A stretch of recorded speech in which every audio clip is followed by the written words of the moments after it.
मत करना कि हम दूसरों को खिला रहे हैं, क्या पता हम खुद दूसरों के भाग्य से खा रहे हैं।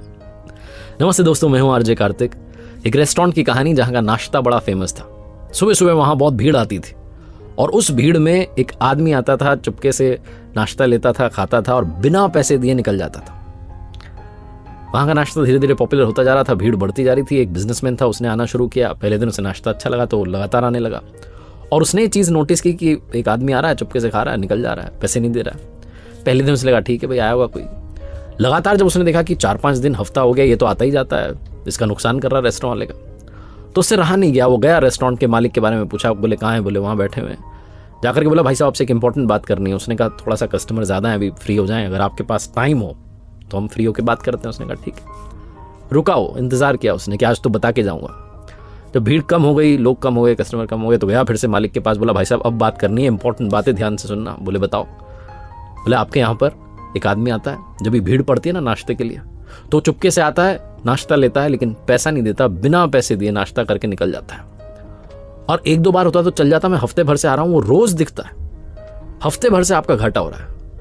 तो रेस्टोरेंट वाला मुस्कुराने लगा, बोले भाई साहब आपने ये बात बताई है, साहब बताने वाले आप पहले इंसान नहीं है, मुझे बहुत लोगों ने बताया, और ये जो भीड़ आपको दिख रही है ना, उसी की वजह से भीड़ है।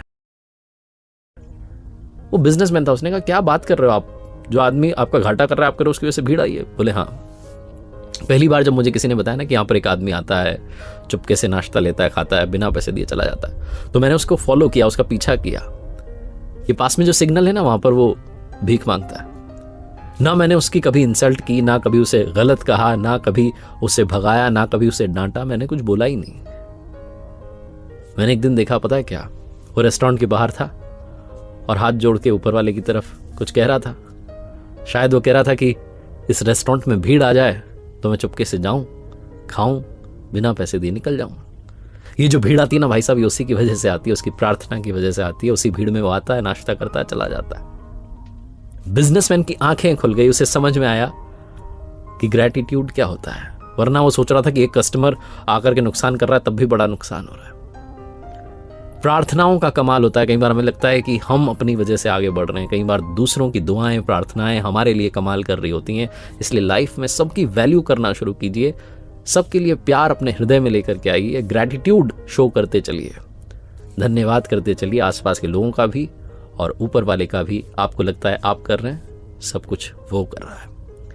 एक बार फिर से वही बात कहूंगा जो अक्सर कहता हूं, ऊपर वाले के आशीर्वाद, अपनी मेहनत और अपनों के प्यार के साथ कर दिखाओ कुछ ऐसा कि दुनिया करना चाहे आपके जैसा। देखते रहिए हर सोमवार सुबह 9:30 बजे मेरे साथ एक नई कहानी, और हर शुक्रवार सुबह 9:30 बजे लर्निंग सीरीज का एक नया वीडियो।